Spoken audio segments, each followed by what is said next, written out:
नमस्कार दोस्तों, हमारे चैनल पे आपका बहुत बहुत स्वागत है। और आज की कहानी है यादें। उत्सव चाहे कोई भी हो, छोटा या बड़ा, उसका अलग ही आनंद होता है। सभी से प्रेम पूर्वक मिलजुल कर अपनत्व भाव से मनाए जाने वाले त्योहार की तो बात ही निराली होती है। बचपन की उन धुंधली यादों में से एक घटना जो मुझे अभी भी याद आ रही है कि उस दिन तीज का त्योहार था। घर में खाने पीने के लिए पकवान की तैयारी चल रही थी और हमारा घर अभी नया ही बना था। ज्यादा दिन भी नहीं हुए थे वहाँ रहते हुए, इसलिए किसी से ठीक से जान पहचान भी नहीं थी। मैं आंगन में खेल ही रही थी कि अचानक मेरी नजर सामने खाली पड़ी हुई जमीन के पीछे बड़े विशालकाय पेड़ों पर पड़ गई। वहाँ पर किसी ने झूला डाला हुआ था और कुछ बच्चे वहाँ पर झूल रहे थे। झूला देखकर मुझसे रहा नहीं गया और मैं झट से वहाँ पहुँच गई। उस पींग को देखकर मुझे अपने गांव के सहतूत के पेड़ की याद आ रही थी कि कैसे हम सब चचेरे भाई बहन उस पर बारी बारी से झूला झूला करते थे। साथ में ये शर्त भी रखी जाती कि झूलते हुए कौन कितने सहतूत तोड़कर लाता है।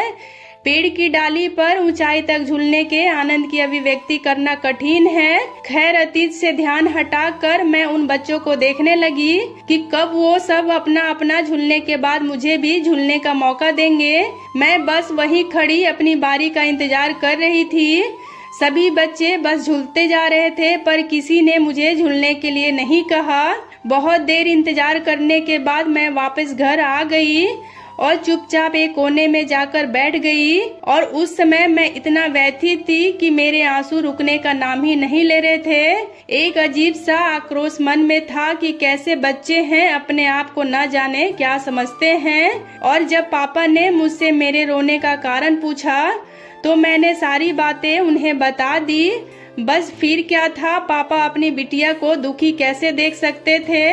उन्होंने आव देखा न ताव तुरंत बाजार जाकर लोहे की पाइप, जंजीर आदि जो भी झूले का सामान होता है ले आए और साथ में मिस्त्री को भी। बस फिर क्या था, कुछ ही घंटों में घर में झूला बनकर तैयार था। एक ऐसा झूला जिसे मैं कभी भी झूल सकती थी और जब चाहे जितना मर्जी झूल सकती थी। बात यहाँ सिर्फ झूले की नहीं है, बात है तो उस प्रेम और दुलार की जिससे मेरा बचपन लबालब भरा हुआ था। इतना अधिक प्यार तो आज मैं चाह कर भी अपने बच्चों को नहीं दे पाई जितना कि मुझे मिला था। मैं तो जिद्दी भी नहीं थी जिसे किसी को मजबूरी में मानना पड़ता। और आज भी जब मैं मायके जाती हूँ तो गेट के सामने ही पाइप पर बंधा हुआ झूला मुझे उस दिन की याद दिलाता है, मानो कह रहा हो मुझे छोड़कर तुम क्यों चली गई।